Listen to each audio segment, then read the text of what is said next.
Kalau saya karena belajar ilmu otak, ilmu neuroscience, ya, ada beberapa prinsip yang harus kita tahu dari ilmu otak ini. Ya. Ini mohon maaf, ini gambar otak, ini gambar otak jenazah yang dikeringkan pakai formalin. Yang ini lihat dari samping, ini otak besar, ini otak kecil. Ini batang otak yang jalan di leher, kalau panjang ke bawah sumsum tulang. Ini otak dilihat dari atas, ini yang bagian dahi. Otak ternyata terbagi dua, Allah buat. Ada yang bagian kanan, ada yang bagian kiri. Nah, ini otak orang masih hidup kayak gini. Di dalam otak itu banyak kabel-kabel listrik. Jadi di otak itu banyak listrik yang jalan. Makanya salah satunya adalah agar listrik yang di otak jalannya bagus, kita harus tahu pembangkit tenaga listrik di otak itu adalah air. Makanya harus cukup airnya.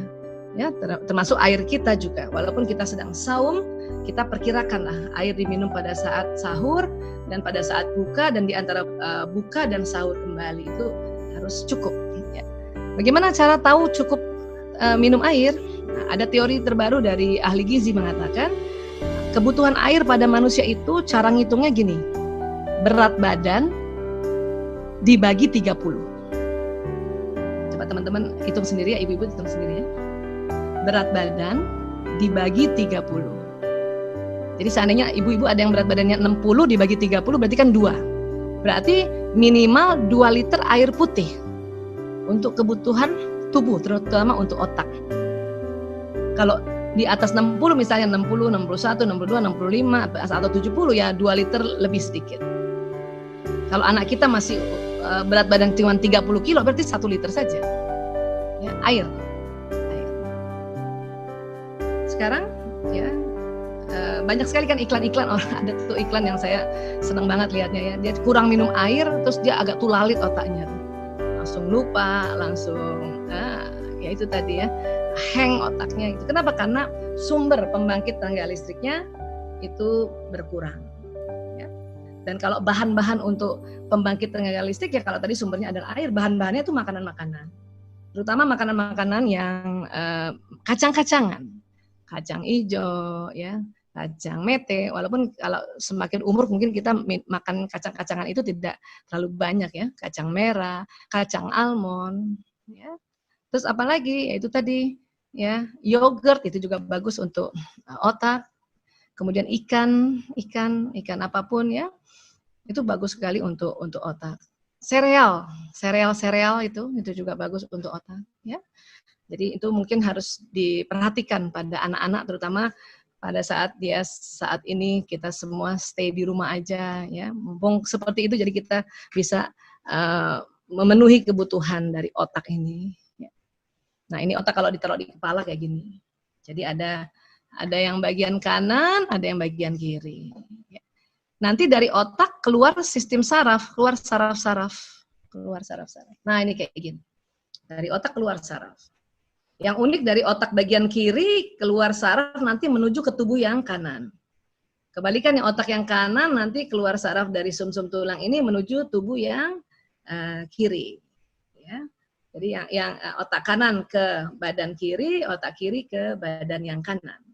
Ini sumsum tulang belakang ini, dia keluar sistem saraf. Nanti dari sumsum ini keluar tali-tali kayak gini nih. Kalau ibu-ibu pernah potong-potong daging sapi, sering lihat putih-putih panjang, itu namanya sistem sarafnya si sapi. Manusia juga sistem sarafnya warnanya agak putih. Ini kayak gini nih. Ini kayak kabel listrik, kabel telepon ini. Apa yang diucapkan dia jalan di badan. Apa yang didengar dia jalan di badan pesannya. Apa yang dilihat jalan di badan. Apa yang ditanamkan di otak atau diajarkan oleh orang tuanya itu nanti akan jalan di badan juga. Ya. Dan apa yang dia rasa, jadi ada emosi di otak ini, dia juga jalan di badan. Artinya apa? Sekarang ada teknik namanya neuro parenting skill. Jadi keterampilan orang tua berdasarkan kerja saraf. Ya, tadi saya katakan apa yang diucapkan oleh orang ini dia akan jalan pesannya. Seperti kita ya, katakan kita bilang Bismillahirrahmanirrahim. Coba teman-teman baca basmalah. Bismillahirrahmanirrahim. Nah, basmalah itu, Bismillahirrahmanirrahim itu dia jalan di badan sini. Bismillahirrahmanirrahim. Dia jalan. Dia jalan. Nah, juga pendengaran. Itu juga setiap yang dia dengar, dia akan jalan. Ya. Jadi nomor satu adalah sebetulnya kita harus ya memberikan ya omongan-omongan atau percakapan, ucapan-ucapan yang baik terhadap anak. Jadi untuk era apapun ini pakai begitu caranya. Banyak ibu kalau anaknya sedang pegang gadget, kemudian azan maghrib atau azan asar, dia masih pegang gadget. Mungkin karena ibunya kesel ya. Cuman ibunya berkata-katanya jadi sangat negatif. Apa dia bilang sama anaknya? Ya, main terus, main terus, main terus. Nah, itu didengarkan main terus, dia main terus, main terus, main terus, main terus, main terus. Anak suka bingung nih, loh, ini maksudnya ibunya apa sih? Gitu. Karena ucapan yang didengar oleh anak, ya itu jalan pesannya. Banyak ibu mengatakan begini, kamu nih ya, kalau disuruh sholat susah banget. Kalau disuruh sholat susah banget. Ini jalan nih, kalau disuruh sholat susah banget. Kalau disuruh sholat susah, makanya dia kalau disuruh sholat akhirnya susah badan ini. Kalau main aja lama banget, ini pakai telinganya ya. Kalau main aja lama banget. Makanya anak ini kalau main lama. Sebetulnya jadi orang tua tuh mudah sekali. Kenapa? Kalau kita tahu tentang kerja saraf, apa yang dilihat jalan, apa yang didengar jalan, apa yang diucapkan jalan, apa yang dipikirkan jalan pesannya ke badan, dan badan ini nanti melakukan tindakan atau melakukan perilaku atau melakukan akhlak. Ya. Artinya apa? Kita memang harus sampaikan yang baik-baik saja. Kalau memang sudah waktunya sholat, itu anak masih pegang gadget, kalau kita bilang main terus, dia main terus nanti. Kenapa nggak kita bilang sholat yuk, sholat yuk, sholat yuk, sholat asar yuk, sholat asar yuk, sholat asar yuk, sholat asar yuk, sholat asar yuk, sholat asar yuk. Dan kalau perlu matanya ini anak, karena mata juga membawa pesan, mata juga pada saat ibunya suruh ajak dia sholat, matanya anak ini sudah lihat kita juga sudah siap untuk sholat. Atau ayahnya juga begitu, sudah siap untuk sholat. Artinya pesannya dua. Waktu kita ajak sholat, lewat telinga dia jalan. Ya. Sholat yuk, sholat yuk, sholat yuk. Kemudian waktu dia lihat pakai mata, ya, ibunya udah siap sholat, berarti dia, ibu saya sudah siap sholat, dia jalan.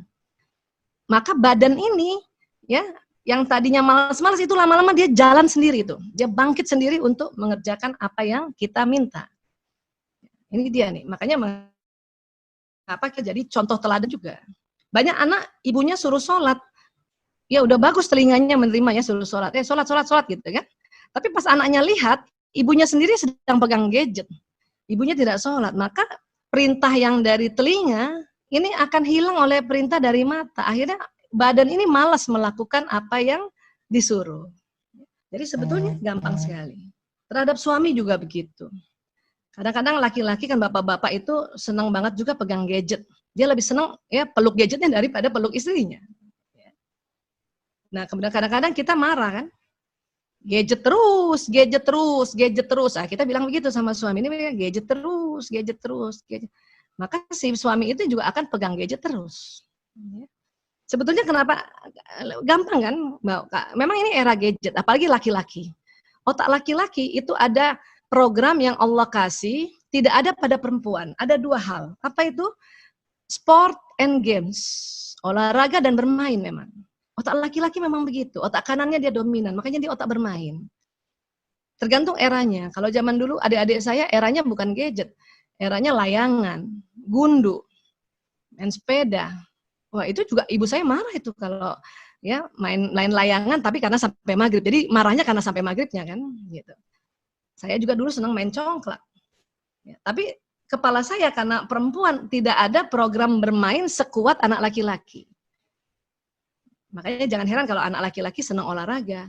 Bapak-bapak juga gitu senang olahraga. Capek-capek pulang kantor tetap masih main tenis, main bulu tangkis, ya. Main golf bahkan kadang-kadang. Ya. Nah, ini dia. Artinya apa? Kalau memang kita mau terhadap suami minta dipeluk ya kita sampaikan. Ya.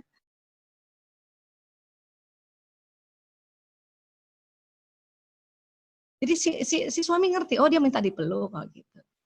Karena banyak ibu-ibu atau istri atau siapapun itu kalau marah dia bicara ya kurang terkontrol sehingga nanti jalan ke sistem saraf ini. Ya, jadi menjadi orang tua yang tangguh di era milenial kita tahu bahwa ini sudahlah, ya ini memang eranya, sudah tenang-tenang aja dulu. Satu, kedua, oh ada sistem saraf toh yang membawa pesan ke badan. Artinya ya kita sampaikan yang apa yang kita mau. Jadi kalau ibu-ibu mau bilang sesuatu, kadang sering yang diucapkan apa yang tidak kita mau. Ya. Kamu nih ya, kalau kerjain PR males banget. Kalau kerjain PR males banget. Kerjain PR males banget. Maka itu artinya betul-betul males karena jalan nih pesannya di badan. Padahal kita maksudnya ya supaya dia rajin kerjain PR. Kita sering mengucapkan apa yang tidak kita suka. Harusnya kan kita bilang aja, nak, ya, yang rajin ya kerjakan PR-nya ya. Ayo kerjakan PR. Kalau dia malas-malasan atau dia lamban-lamban kerjain PR, kita bahasanya bilang, ayo nak dipercepat kerjain PR-nya. Jadi sesuai apa yang kita mau. Untuk itu caranya adalah, ya, sebelum kita meminta sesuatu pada anak atau menyuruhnya, diam dulu sebentar, tarik nafas, bismillahirrahmanirrahim, terus tanya dalam hati, jadi saya maunya apa? Oh, saya mau dia kerjakan PR yang rajin, ya. Sampaikan itu, nak, yang rajin ya kerjain PR-nya. Jadi berhenti dulu, jadi nggak asal mengucapkan, karena apa yang kita ucapkan sering terbalik. Sehingga anak melakukan yang terbalik itu, nanti kita marah lagi. Ya. Nah ini dia, jadi sistem saraf membawa pesan di badan. Dan kadang-kadang anak itu sendiri juga sering mengucapkan sesuatu yang membuat dia ya kacau badannya. Contoh ya misalnya, kan sekarang lagi stay at home, mungkin karena sudah 2 bulanan ya. Itu anak akan bilang, aduh bosen nih. Nah, yang diucapkan bosen, terus bosen. Parah nih. Itu juga sama, kita juga gitu. Kalau kita sendiri, yang orang tuanya bilang bosen, kita bosen. Nah, kita memberikan informasi kepada bahwa ini bosan. Kita sendiri ngomong bosan, kena sama tubuh kita, terus anak juga kena. Jadi kita sebisanya tidak memancing kalimat-kalimat yang negatif. Kenapa? Karena dia jalan, nanti badannya mengerjakan seperti apa yang diucapkan. Nah, ini yang nanti berbahaya. Ya. Karena emosi juga ada di otak. Mungkin kita saat ini lagi takut ya, takutnya macam-macam nih. Takut ini kan permasalahannya bukan permasalahan kesehatan saja, nih perekonomian juga tidak berputar. Ini kalau kita takut. Nah, ini nanti badannya bisa sakit. Belum apa-apa bisa sakit. Yang bahaya adalah apa yang ditakutkan nanti bisa terjadi. Ya, kenapa? Karena kita ucapkan terus. Belum apa-apa sudah terjadi di badan. Nah, ini yang bahaya. Ini makanya badan kita bisa sakit. Ini yang diistilahkan psikosomatis. Saat ini banyak orang kena psikosomatis. Badannya sakit karena pikirannya, karena ucapannya. Padahal kalau diperiksa, ditensi, diperiksa lab, nggak ada masalah. Ya, nah ini dia. Oke. Ini juga kita pakai satu ini ayat pendidikan nih, Masya Allah. Ya, surat Ali Imran ayat 159. Ya. Apa Allah berfirman, Bismillahirrahmanirrahim, maka karena rahmat dari Allah, engkau bersikap lemah lembut terhadap mereka. Sekiranya engkau berlaku keras dan berhati kasar, tentulah mereka menjauhkan dari sekitarmu. Nah ini dia nih, jadi kita diminta lemah lembut. Dan Allah sudah ya ingatkan kita, kalau kita keras dan berhati kasar, nanti mereka lari, menjauhkan dari sekitarmu. Ya. Saya sejak tahun 98 sudah mengurus pasien-pasien kecanduan narkoba. 4 tahun terakhir juga mengurus pasien-pasien yang kena LGBT. Ya. Kenapa salah satunya mereka seperti itu? Karena salah satunya ya, karena kan orang tua kita zaman dulu kan belum banyak belajar tentang parenting ya. Apalagi kalau memang orang luar ya, kayak saya ini orang Bugis kan keras dia. Jadi di sini sudah dikatakan sekiranya engkau berlaku keras dan berhati kasar, nantilah mereka menjauhkan dari sekitarmu. Anak nanti menjauh, dia lebih sering di luar. Yang bahaya karena bandar narkoba itu memang sudah banyak di Indonesia, karena anak sering di luar, maka pada waktu yang salah ketemu orang yang salah dan anak kita terbujuk oleh ya rayuan-rayuan kejahatan yang ada di luar. Terus ada yang bilang, Bu Aisyah, saya sebetulnya sudah lemah lembut, tapi tuh anak masih songong, masih ngeselin. Nah ini lanjutannya nih. Maka maafkanlah mereka dan mohonkan ampun bagi mereka. Jadi kalau kita sudah berusaha lemah lembut, itu anak masih kasar ya. Kemudian juga tadi kan suruh berbuat baik kan di surat Luqman ayat 13 tadi kan. Ditambah lagi Ali Imran ya. Karena dia masih kasar, maka maafkanlah mereka. Jadi kita bilang, ya Allah saya maafkan anakku ya Allah. Kalau perlu karena anaknya banyak sebut, siapa yang dimaafkan ini? Ya saya maafkan anakku ya Allah, fulanah binti fulan ya Allah. Kemudian Allah minta lagi, dan mohonkan ampun bagi mereka. Jadi kita bilang sebagai ibunya, Allah saya ampuni dia ya, saya mohon ampun baginya ya Allah. Yang pertama maafkan, ya Allah saya maafkan dia, ya Allah ampuni dia. Nah, itu. Baru dan bermusyawarahlah dengan mereka dalam sesuatu urusan. Baru kita ajak musyawarah. Kemudian apabila engkau telah berbulat tekad maka bertawakal. Jadi pada saat kita musyawarah, kita tanya jawab sama anak atau berdiskusi sama anak, kemudian ada keputusan yang kita ambil, kita diminta tawakal. Kita bulatkan tekad. Banyak ibu-ibu waktu musyawarah sama anak, sudah ambil keputusan bimbang. Dia bilang sama anaknya, nak kamu main komputernya maksimal 3 jam ya. Oke, gitu. Besoknya anaknya ya nggak mau 3 jam. Ya, Bun, 4 jam dong Bun. Dia kemudian bimbang. Akhirnya dia ya itu tadi nggak punya bulatan tekad, tidak bertawakal pada Allah. Bukan berarti peraturannya tidak bisa kita revisi, bisa, tapi harus ya minta musyawarah lagi. Jangan pas sudah kasih kesepakatan untuk main 3 jam, besoknya dia menawar dalam keadaan kondisi tidak musyawarah. Jadi harus bilang bahwa ayo kita musyawarah lagi. Ya. Tanya kenapa mau 4 jam, apanya yang harus ditambah, kenapa harus ditambah. Nah, itu diskusi itu harus. Ya. Nah ini harus kita pegang. Ini bukan hanya pada anak, pada pasangan hidup, bahkan pada tim kerja kita kalau kita pimpinan. Ya. Di sini dikatakan maka karena rahmat Allah engkau bersikap lemah lembut terhadap mereka. Artinya kalau kita lemah lembut sama anak, bisa lemah lembut sama pasangan, itu karena rahmat Allah yang turun, kasih sayang Allah yang turun. Karena ininya ya, seasli-aslinya orang tua itu sama anak kandungnya kadang itu sulit lemah lembut itu. Selalu maunya buru-buru. Tapi sama anak orang lain ya, kita bisa lebih cepat lemah lembut itu.